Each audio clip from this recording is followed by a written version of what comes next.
जी, उस प्लेटफॉर्म में सर्विस की कुछ गारंटी प्रॉपर्टीज और कैरेक्टरिस्टिक्स हैं, जैसे स्केलेबिलिटी है, अवेलेबिलिटी है, मैनेजेबिलिटी है, परफॉर्मेंस है और उसकी एक्सेसिबिलिटी है। स्केलेबिलिटी जैसे आज हम उसमें भी इसके प्रैक्टिकल में भी पढ़ेंगे, ठीक है, कि बीम स्टैक इलास्टिसिटी प्रोवाइड करता है, कि जैसे जैसे आपके नंबर ऑफ इंस्टेंट्स और यूजर बढ़ते जाते हैं, ऑटोमेटिकली क्या हो जाता है, एक्सपैंड हो जाता है। तो इसके अंदर तमाम की तमाम जो चीज़ें हैं वो ऑटोमेटिक मैनेजमेंट की जाती है। नेक्स्ट जो है आपकी स्केलेबिलिटी होगा, जब स्केल करें तो आपके पास इस तरह के एप्लीकेशन एरर नहीं आने चाहिए, मतलब कि सारी की सारी ये जो CSP होते हैं, क्लाउड सर्विस प्रोवाइडर, उनकी जिम्मेदारी होती है। फिर वो कहता है जो आपके पास जो सर्विसेज होती हैं वो सारी की सारी क्या होती हैं, 24/7 क्या होती हैं, अवेलेबल होती हैं। और उसके अंदर वो कहता है कि फॉल्ट टॉलरेंस की एबिलिटी भी होती है उनके अंदर, और सिस्टम रेजिलियंस की प्रॉपर्टी भी उसके अंदर मौजूद होती है, कि आपकी जो सर्विस है वो राउंड द क्लॉक आपके पास क्या रहती है, गारंटीड एक्सेस है, गारंटीड अवेलेबिलिटी है। जो कहता है कि दो देयर इज नो एरर, कि उसके अंदर कोई एरर नहीं आता, कि जो पास होता है वो ऑटोमेटिक आपके बैकअप और डिजास्टर रिकवरी को खुद कैटर करता है, और उस पर जो यूज़र है उसको बिल्कुल वरी करने की ज़रूरत नहीं होती। और इसके अंदर आप अपने बैकअप भी क्या कर सकते हैं, खुद ब खुद क्या कर सकते हैं, मैनेज कर सकते हैं। जैसा कि हमने बताया था, जो प्लेटफॉर्म एज सर्विस है वो आपको कौन सी सर्विस प्रोवाइड करता है, वो आपको प्रोग्रामिंग लैंग्वेजेस की सर्विस प्रोवाइड करता है, like Java, PHP, R, Python, ये सारे के सारे आपको प्लेटफॉर्म, आज हम एक इन्वायरमेंट क्रिएट करेंगे और उसके अंदर कोई एक प्लेटफॉर्म को यूज़ करके दिखाऊंगा। जी, फिर वो कहता है कि जब चीज़ें सारी की सारी क्या हो जाती हैं, ऑटोमेटिक होती हैं, तो आपके लिए चीज़ें मैनेज करना आसान हो जाता है। ठीक है, कि आप देख रहे होते हैं कौन सी आपकी जो VM है या आपकी कौन सी स्टोरेज डाउन होने जा रही है, आप उसको फौरी तौर पे क्या कर लेते हैं, रिप्लेस कर लेते हैं। मतलब चीज़ों को आप क्या कर सकते हैं, बड़े इजीली ऑटोमेटिक कंट्रोल तरीके से मैनेज कर लेंगे। जब मैनेज करने से उसकी आपकी जो प्लेटफॉर्म की जो परफॉर्मेंस है, वो रिसोर्सेज की परफॉर्मेंस बढ़ जाती है,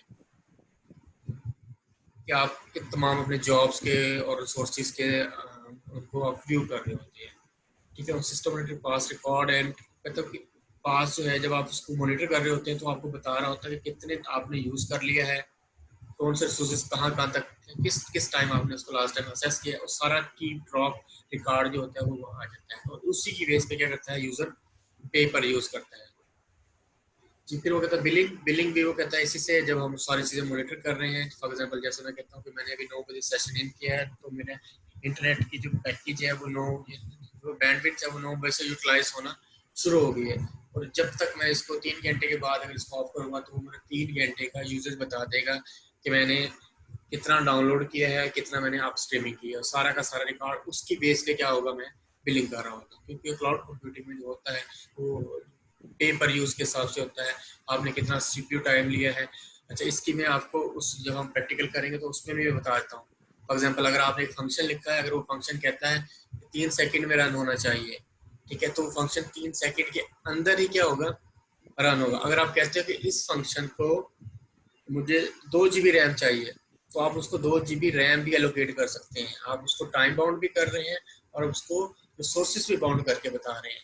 हाँ, जैसे जैसे हम क्या करते रहेंगे, रिसोर्स बढ़ाते जाएंगे। फॉर एग्जाम्पल आप कहते हैं 1 MB रैम चाहिए थी, नहीं आप कहते हैं उसको 20 MB रैम चाहिए, ठीक है, तो उससे आपकी बिलिंग पे क्या करेगा, फर्क पड़ेगा। जैसे कि हम जो अकाउंट यूज कर रहे हैं, हम तो हर फ्री का अकाउंट यूज कर रहे हैं, जो पेड अकाउंट है, जितनी जितनी आप उसकी तरफ जाते रहते हैं, रिसोर्सेज लेते रहते हैं, ठीक है। फॉर एग्जाम्पल अगर आपने 10 GB का कनेक्शन लिया हुआ है, इंटरनेट पैकेज लिया हुआ है, उसके और रेट है। अगर आप कहते हैं नहीं मेरे पास 20 GB का होना चाहिए, उसके और रेट है। इससे 60 GB का होना चाहिए, तो उसके और रेट है। यानी कि जितनी हमारी रिक्वायरमेंट है, जितने सोर्सेज हम यूज करेंगे, चाहे वो CPU के हवाले से हो, चाहे वो स्टोरेज के हवाले से हो, तो हमें उसकी क्या करनी पड़ेगी, पेमेंट करनी पड़ेगी। ठीक है, वो कहता है कि कंप्यूटर जो कंज्यूमर है वो उस पर क्या बाउंड्री लगा सकता है। फॉर एग्जाम्पल मैं कहता हूँ कि मेरा डेली का जो है, जैसे मुझे टाइम बेस उन्होंने दिया हुआ है इंटरनेट कनेक्शन के, आप सुबह 4 से शाम 4 बजे तक आपका 25 GB है पूरे मंथ का। ठीक है, अब उन्होंने क्या कर दिया, मेरी बाउंड्री लिमिट फिट कर दी है। ठीक है, पैड्स रख दिए कि आपने 8 बजे से लेके सुबह 4 बजे से लेके शाम 4 बजे तक आपने 25 GB ही यूज करना है। ठीक है, तो यानी कि आप बिलिंग के मुताबिक ही क्या कर सकते हैं, इसको सेट कर सकते हैं। जी, फिर वो कहता है कि इसकी परफॉर्मेंस, ठीक है, वो कहता है कि जैसे हम सारी चीज़ें ऑटोमिक हो जाती हैं, हम उनको क्या कर जाती हैं, हम देख रहे होते हैं जो जॉब यूज़ नहीं हो रही है हम उसको क्या कर लेती हैं, डिलीट करते जाते हैं, यानी कि जो मैंने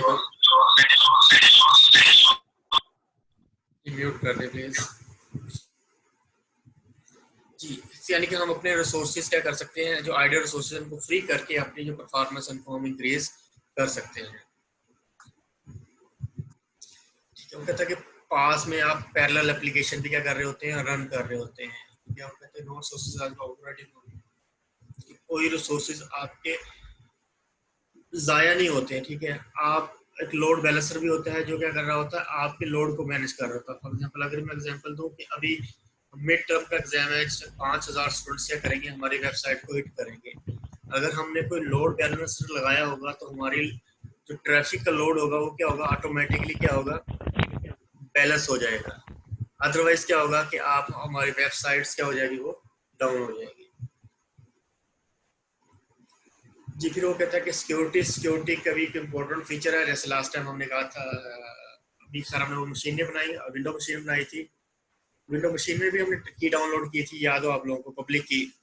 फिर उसको हमने इनक्रिप्ट किया था, ठीक है। तो कहता है कि इससे सिक्योरिटी के क्या है, डिफरेंट आपके पास चेक्स हैं जो आप क्या लग सकते हैं, क्लाउड कंप्यूटिंग में अप्लाई कर सकते हैं, जिसमें आप ऑथेंटिकेशन और ऑथराइजेशन है, और यूजर के डिफरेंट वो है, प्रिविलेज है, राइट्स है।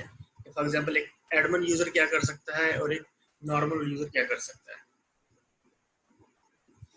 जो कहता है ऑथराइजेशन से हम उसका जो एक्सेस कंट्रोल है, यूजर के राइट्स है, उसको क्या कर सकते हैं, और मलिशियस रिक्वेस्ट को क्या कर सकते हैं, वो कर सकते हैं, रिजेक्ट कर सकते हैं। जैसे अभी आपको मैंने यूजर नेम और पासवर्ड बताया कि इस तरीके से आपने ये करना है, लॉग इन होना है, यानी कि अदर देन इससे कोई भी रिक्वेस्ट आएगी तो ऑटोमेटिकली क्या हो जाएगी, रिजेक्ट हो जाएगी। जी, फिर वो कहते हैं एक्सेसिबिलिटी। जी, आप इनको एक्सेस कर सकते हैं, जितने भी आपके सामने ये ब्राउजर्स नजर आ रहे हैं, आप इनको किसी भी ब्राउजर की मदद से क्या कर सकते हैं, एक्सेस कर सकते हैं, ठीक है। जब हम कहते हैं कि पूरी एक समरी लें, जो पास है वो एक आपका क्या है, एक मैजिक बॉक्स है। मैजिक बॉक्स क्या कहता है, आपकी जो रिक्वेस्ट ऑन डिमांड आएगी, आपने कोई रेंट रिसोर्सेज लेने हैं, डायनेमिकली रिसोर्सेज लेने हैं, ऑटोमेटिक इनिशियल इन्वायरमेंट क्रिएट करना है, इनकी सारी चीज़ें, फॉल्ट टॉलरेंस है, डिस्कवरी, डिजास्टर डिस्कवरी है, बैकअप प्लान्स हैं, रेजिलियंस सिस्टम है, ये सारे का सारा चीज़ें आपको कौन प्रोवाइड करता है, आपको पास प्रोवाइड करता है। जी, यहाँ तक तो आपका एक पार्ट हो गया है कंप्लीट। अब नेक्स्ट है आपके पास केस स्टडी। इस केस स्टडीज पे जैसे हम पहले इस पे कर चुके हैं कि आपके पास है पास प्लेयर। सर यहाँ पे एक चीज थी जो अभी आपने बात की, लोड बैलेंसिंग की। जी जब हम लोड बैलेंसिंग वैसे कर रहे होते हैं तो हम इनको डिफरेंट सर्वर्स के ऊपर राउट करवा देते हैं।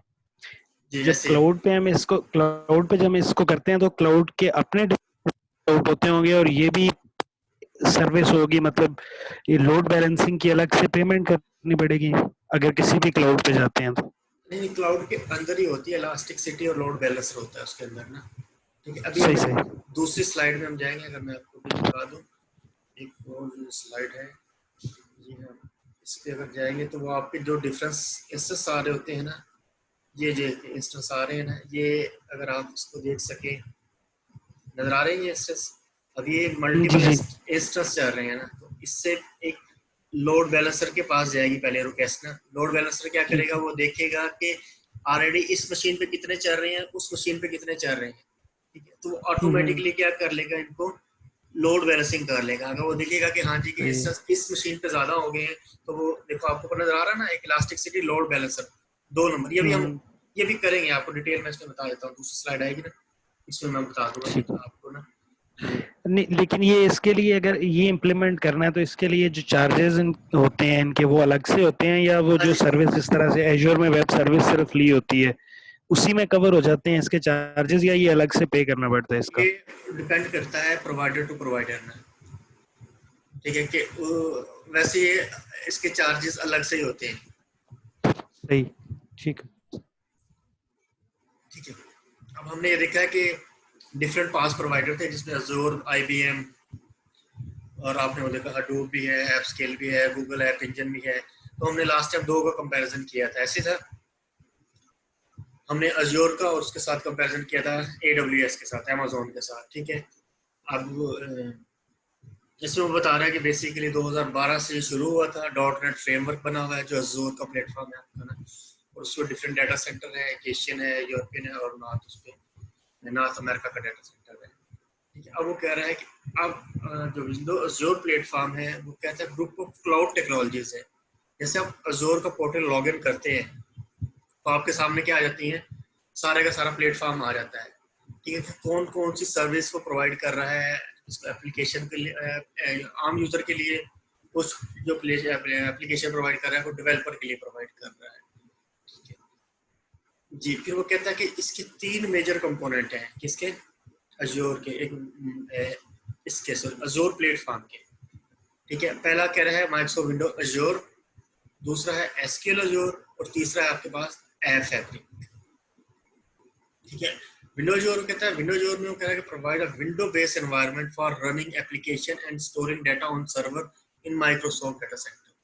कहता है कि अज़ूर में जो काम हो रहा है कि वो सर्वर प्रोवाइड कर रहे हैं, एप्लीकेशन सर्वर, और साथ स्टोरेज के लिए डाटा प्रोवाइड कर रहे हैं कि आप रख सकते हैं। एसक्यूएल अज़ूर में वो कह रहा है कि जितनी भी डाटा सर्विसेज है क्लाउड बेस्ड की और एसक्यूएल सर्वर पे प्रोवाइड करता है। जो ऐप फैब्रिक है, ऐप फैब्रिक क्या करता है, जब दो आपस में एप्लीकेशनों को कंबाइन करते हैं, हम दो एनवायरनमेंट को कंबाइन करते हैं तो उसके दरमियान एक ऐप फैब्रिक होता है। ठीक है, ये भी हम इसको डिटेल में हम इसको करेंगे। ठीक है, अब वो बता रहा है कि जी सबसे पहले जो पहला प्लेटफॉर्म का जो कंपोनेंट लिया है उसने कौन सा लिया है, अज़ूर लिया है। अज़ूर में वो बता रहा है कि जी अज़ूर क्या चीज़ है। ठीक है, अज़ूर में वो कह रहा है कि आपका जो है ना, एक दो रोल है, एक यूजर आपका कंज्यूमर है और एक आपका क्या है, बिजनेस है। ठीक है, वो कुछ जो क्लाउड अज़ूर की सर्विसेज है वो आम कंज्यूमर के लिए भी है और कुछ बिजनेस वालों के लिए भी इसने प्रोवाइड की है। ठीक है, कहते हैं consumer use it to run application and store data on internet access machines owned by Microsoft. तो माइक्रोसॉफ्ट के सर्वर पे आप क्या कर सकते हैं, एक आम यूजर जैसे आप लोग अकाउंट बना लेते हैं, या एलजी ने एक अकाउंट बनाया हुआ है, एलजी का अकाउंट है वो कौन किस हवाले से है, बिजनेस के हवाले से है। ठीक है, और आप लोगों का जो यूजर है वो आम किसके लिए है, एक यूजर है जो अपनी एप्लीकेशन रन कर सकता है, क्रिएट कर सकता है और उसको डिप्लॉय कर सकता है। या वो कहता है ये दोनों भी हो सकती है, जैसे फॉर एग्जांपल मैं जो अकाउंट यूज करता हूँ, मैं एलजी का अकाउंट भी यूज कर रहा हूँ, साथ साथ में अपना अकाउंट भी यूज कर रहा हूँ। अब वो कह रहा है कि जो अज़ूर का जो वो है बेसिक माइक्रोसॉफ्ट अज़ूर है वो 3 चीजों पे मिलके बना हुआ है। ठीक है, कंप्यूट, स्टोरेज और फैब्रिक। इससे पहले आप पढ़ के आए थे कि हमारे पास क्लाउड कंप्यूटिंग में 3 तरह की सर्विसेज होती है, कौन कौन से, कंप्यूट, स्टोरेज और नेटवर्क। ऐसी है जी, क्लास आवाज आ रही है? Yes sir. चले ठीक है। अच्छा, जो अब वो कह रहा है कि जो Azure is foundation for running window application and storage data in all cloud. वो कह रहा है कि इसमें दो है, जैसे हमने उस दिन देखा था कि कंप्यूट और स्टोरेज। ठीक है, अगर मैं आपको दिखा सकूं उसको लॉगिन करके कि हमारे पास ये दो थे, जो AWS को अगर हम लॉगिन करें तो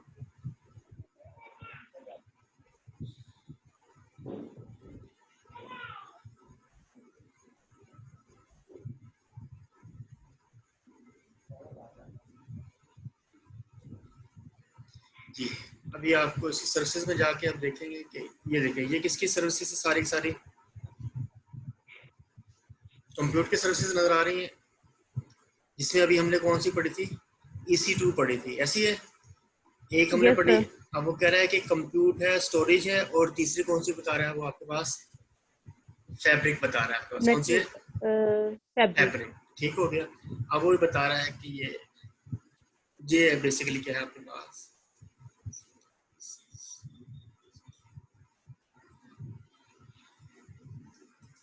जी। अब वो कह रहा है कंप्यूट में कौन कौन सी सर्विसेज आएंगी। जी, कंप्यूट में कौन कौन सी सर्विसेज आ सकती हैं, ये जो आपने सारी देखी हैं कि EC2 है, लैम्डा है। ठीक है, आज हम लैम्डा को भी करेंगे और इलास्टिक बीम स्टैक को भी करेंगे ना। ठीक है, तो वो कह रहा है कि ये जो सर्विसेज है कंप्यूट की सर्विसेज है। ठीक है, वो कहते हैं कि इसमें आप क्या कर सकते हैं, आप उसमें कह रहा है कि support application that have very large number of simultaneously user that can scale, कि आप जितने मर्जी क्या करें इसके ऊपर इंस्टेंस क्रिएट कर लें कंप्यूट के। ठीक है, इसी तरह वो स्टोरेज के बारे में बता रहा है कि स्टोरेज के हवाले से वो क्या बता रहा है आपको कि आपकी जो आप उस पर डाटा स्टोर कर सकते हैं और उसको क्या कर सकते हैं, असेस कर सकते हैं किसी भी जगह से आप कर सकते हैं। ठीक है, वो कहता है कि जो एप्लीकेशन होती है वो एक सिंपल बिलॉग हो सकती है और मोर स्ट्रक्चर वे में आप इंफॉर्मेशन को स्टोर करा सकते हैं, और way to exchange between different part of application में भी आप क्या करा सकते हैं, उसको स्टोर करा सकते हैं। ठीक है, फिर वो कहता है जो फैब्रिक होता है, फैब्रिक क्या करता है, फैब्रिक एक्चुअली आपके रिसोर्सेज को मैनेज कर रहा होता है, मॉनिटर कर रहा होता है, बता रहा होता है कि कॉमन वे क्या होगा एक एप्लीकेशन को यूज करने के लिए। जी, अब फिर इसके बाद आपके पास जो नया कंसेप्ट आया है, इसमें आपको तो एक डायग्राम नजर आ रही है। इस डायग्राम में दो रोल आपको नजर आ रहे हैं। एक रोल है आपका वेब रोल और दूसरा रोल है आपके पास वर्कर रोल। ठीक है, आपको कंप्यूट भी नजर आ रहा है, स्टोरेज भी नजर आ रही है और फैब्रिक्स भी नजर आ रहे हैं। आ रहे हैं नजर? जी सर। जी सर। जी, अब इसमें वेब रोल और वर्कर रोल के बारे में कोई बता सकता है? सीआर 17 लोग हो गए टोटल। जी, कौन बताएगा? जी जी सर। वर्कर रोल और वेब रोल। इकराम मुनीर आप बताएं।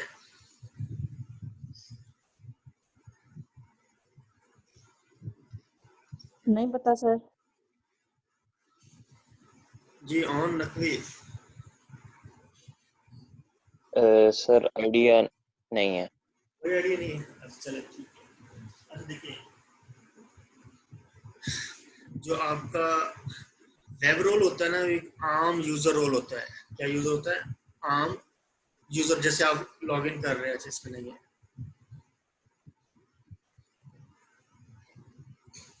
अच्छा, एक डायग्राम और भी है उसमें ये आ गया। ठीक है, चलो अभी थोड़ा सा वेट कर ले, फिर आपको बताता हूँ।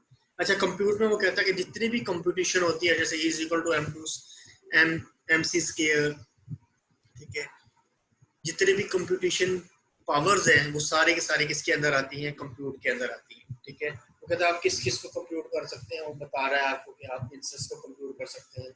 ठीक है, फॉर एग्जांपल आपको बता रहा है कि जी सीपीयू को अगर आपने कैसे कंप्यूट करना है, गीगाहर्ट्ज में करना है, स्टोरेज को किसमें करना है, आपने मेमोरीज में करना है। ठीक है, अगर जो कंप्यूट है ना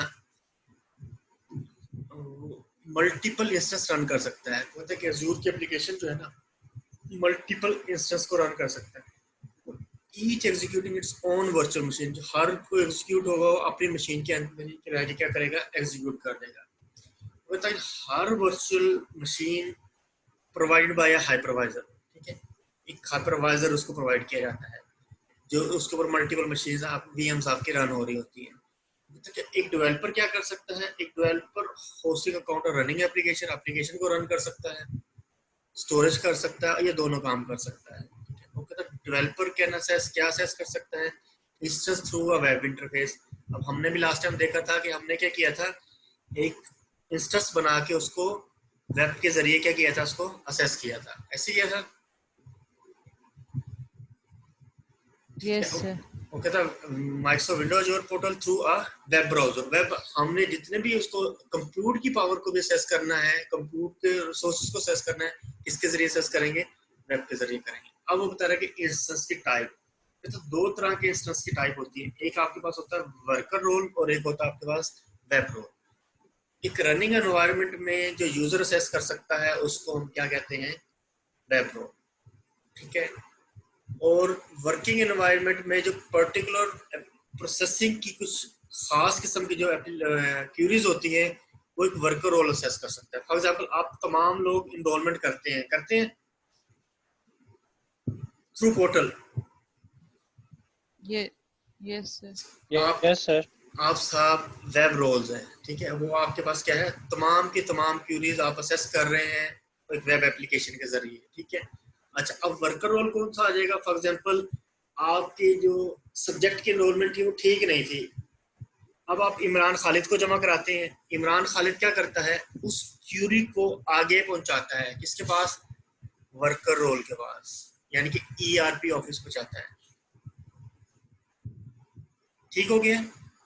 मतलब सर जो यूजर एंड हुआ वो हुआ वेब रोल, और हाँ जी, जो वर्कर रोल हुआ वो एडमिनिस्ट्रेशन। वो भी होता यूजर रोल ही है, ठीक है, लेकिन वो हर किस्म की, यानी कि आपकी हर रिक्वेस्ट को ईआरपी ऑफिस नहीं लेके जाएगा, जिसको वो समझेगा, ठीक है, उसको वो क्या करेगा, वर्कर रोल तक लेके जाएगा, ठीक है। इसकी एक और आगे एग्जाम्पल आगे फॉरवर्ड कर देंगे। आगे फॉरवर्ड कर देगा, यानी कि उसका एक रोल बना हुआ है, ठीक है।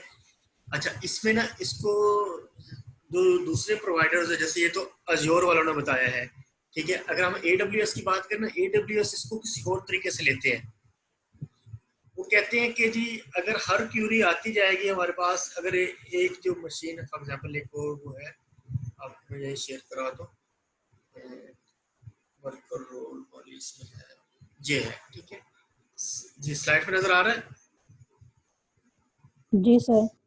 अब वो कह रहे हैं कि जो आपकी रिक्वेस्ट 1 आई है और उसी देर में रिक्वेस्ट 2 भी आ गई है, तो आपकी सेकंड रिक्वेस्ट क्या होगी, है रिजेक्ट हो गया, ऊपर वाले डायग्राम में नजर आ रहा है, ठीक है।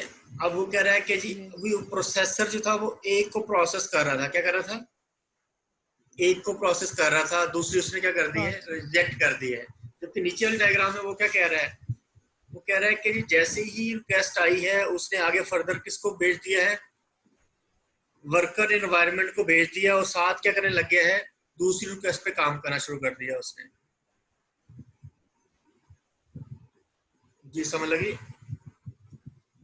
वही बात आ गई। देखिए आपने क्यूरी सेंटर की रिक्वेस्ट 1 सेंड की कि हमें क्लाउड कंप्यूटिंग में एनरोल कर दो,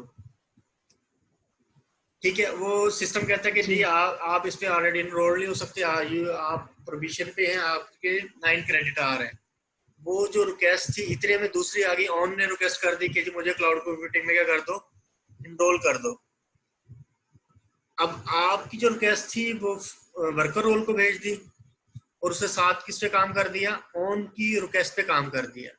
जैसे ही क्या होगा, पहली रिक्वेस्ट क्या होगी, प्रोसेस होगी, उसको क्या कर देगा, हाँ जी ठीक है कि आप क्या कर सकते हैं, आपकी जो पहली रिक्वेस्ट थी वो भी सक्सेसफुल हो गई है और आपकी भी क्या है, एनरोलमेंट डन हो गई है, ठीक है। तो वो कह रहा है कि इस हवाले से आप क्या कर सकते हैं, वर्कर रोल और वेब रोल को डिफाइन कर सकते हैं, ठीक है। यानी कि सिंपल अक्स में कह सकते हैं, जो टेक्निकल वो होती हैं, कमांड्स होती हैं, जिसपे जो कॉम्प्लिकेटेड या टेक्निकल कमांड होती है वो वर्कर रोल तक जाती हैं। बाकी आम क्यूरीज जो है, आम रिक्वेस्ट है, वो आपका सिंगल हैंडेड सर्वर बेस को डील कर सकता है।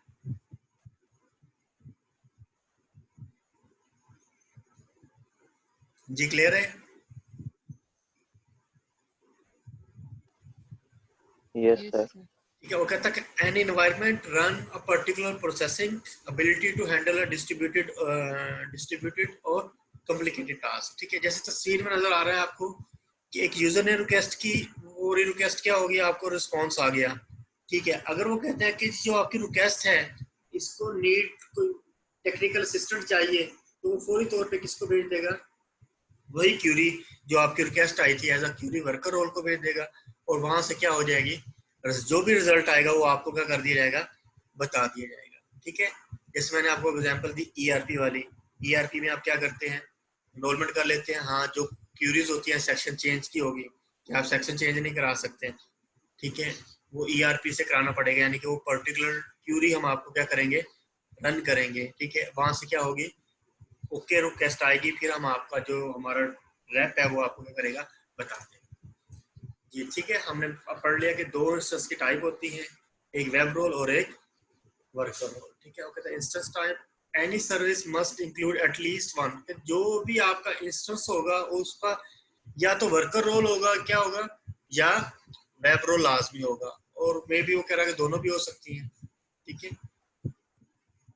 अच्छा ठीक है, worker role can communicate with web role using a Windows और स्टोरेज क्यूज। अच्छा हाँ, क्यूज की भी बात बता दूं, जो क्यूज होते हैं, क्यूज वैसे होता है मैसेजिंग के लिए यूज किया जाता है, वो पढ़ेंगे आप आगे जाके ना, इसी के अंदर आ जाता है एस, एक वो आ जाता है कि एक जब हम उससे कम्युनिकेट कर रहे हैं तो दूसरे के साथ चला जाता है वो ना, यानी कि दो एप्लीकेशन या दो एनवायरनमेंट के दरमियान अगर हम करें ना, तो हम उसे ना SQS कहते हैं, सिंपल क्यूरी सर्विस, ठीक है। यानी कि सिंपल क्यूरी आपका जो रिजल्ट होगा ना वो SQS के जरिए आगे जाएगा, ठीक है। तो वो यही बता रहा है कि worker role can communicate with web role using storage queue के जरिए, ठीक है। स्टोरेज क्यू भी है, वो बताता हूँ, बी लॉग क्यू और टेबल के फॉर्म में। फिर वो कहता है कि each VM contains an agent to allow the particle to interact with the Azure Fabric, ठीक है। अब जो एजेंट होता है ना, एजेंट की भी आपको नेक्स्ट स्क्रीन में दिखाता हूँ एक डायग्राम। जी, ये बता रहा है कि देखें, एक आपके पास क्या है, एक ये सारे के सारे एजेंट हैं, एजेंट, और उनके ऊपर क्या है, एक फैब्रिक कंट्रोलर है। अब इस पे आपको 3 मशीनें आपको नजर आ रही हैं कि वो क्या हुई हुई हैं, डाउन हुई हुई हैं। वो किसको बता रही होंगी, वो अपने कंट्रोलर को बता रही होंगी कि क्या है कि ये वर्क, जैसे मैंने आपको कहा था post power on self test होता है, वो क्या करता है, वो आपकी स्टेट को मॉनिटर करके बता रहा होता है। यानी कि फॉर एग्जांपल एक एजेंट है जो कम्युनिकेट करके किसको बता रहा होगा, कंट्रोलर को। फॉर एग्जांपल जैसे आपका CR है, CR क्या है, वो एक एजेंट है, ठीक है। वो किसको बता रहा होगा, इमरान खालिद जो टाइम टेबल इंचार्ज है, जो उसको बता रहा होगा कि जी ये क्या है, ये मसला है। जैसे फॉर एग्जांपल आपके कुछ 2-3 स्टूडेंट एब्सेंट हैं, ठीक है। अब उनको बता रहे होंगे सर उनको इंटरनेट की वजह से क्या है, वो क्लासेस नहीं ले रहे। अब यानी कि बाकी सारे 20 बच्चे क्लासेस ले रहे हैं, वो 3-4 बच्चे जो क्लासेस नहीं ले रहे, इट्स मीन उनके जो वो जो CR है वो एज एजेंट कंट्रोलर को बता रहा है कि सर 3 बच्चे क्लासेस नहीं ले रहे, बाकी सारी क्लास क्या है, क्लास ले रहे। जी, ये तो था कंप्यूट। जी, कंप्यूट में हमने देखा कि आपके पास कंप्यूटिंग यूनिट कौन कौन से होते हैं, ठीक है। फिर कंप्यूट हाइपरवाइजर क्या होता है, फिर इसके इंस्टेंस की टाइप देखी, वेब रोल क्या होता है, वर्कर रोल क्या होता है, फिर हमने बताया कि एजेंट क्या होता है एटलीस्ट उसके पास, और कम्युनिकेट वो कैसे करता है। जी, इसके बाद फिर आपके पास आ गई है स्टोरेज, ठीक है। अच्छा जी, जैसे हमने कहा कि स्टोरेज है आप 10 GB से लेके 10 टेराबाइट्स तक, डिपेंड करता है कि आपकी कंपनी अगर ग्रो कर रही है तो आप उनसे स्टोरेज क्या कर सकते हैं, ले सकते हैं। जैसे G.TT पे आप लोगों को अकाउंट बना हुआ है, बताया था आप लोगों को,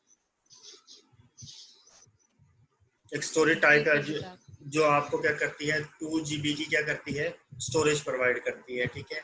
अच्छा, इसमें जो है वो है Azure, उसमें जो है AWS में है, AWS में आपके पास वो होता है बकेट होती है, उसको हम क्या करते हैं, स्टोरेज के लिए यूज करते हैं बकेट, ठीक है। और कोई मेमोरी यूज करता है, कोई स्टोरेज यूज करता है, ठीक है। और वो उसको हम S3 कहते हैं, क्या कहते हैं, S3 कहते हैं, सिंपल स्टोरेज सर्विस, ठीक है। जी, आप स्टोरेज ले सकते हैं, जैसे आप जीमेल का जो अकाउंट है आपका, ठीक है, उसके अंदर ऑलरेडी क्या होती है, 2 GB की आपके पास, 15 GB की, 20 GB की क्या होती है, स्टोरेज होती है, 15 भी होती है, 20 की भी होती है। फिर वो कहता है स्टोरेज आपकी 2 तरह होती है, या आपकी अंडर एस्टिमेट होती है, या आपकी क्या होती है, ओवर एस्टिमेट। अंडर एस्टिमेट ये होती है कि फॉर एग्जांपल आपकी जो रिक्वायरमेंट थी वो 15 GB की थी, लेकिन आपने क्या रखा हुआ है उसको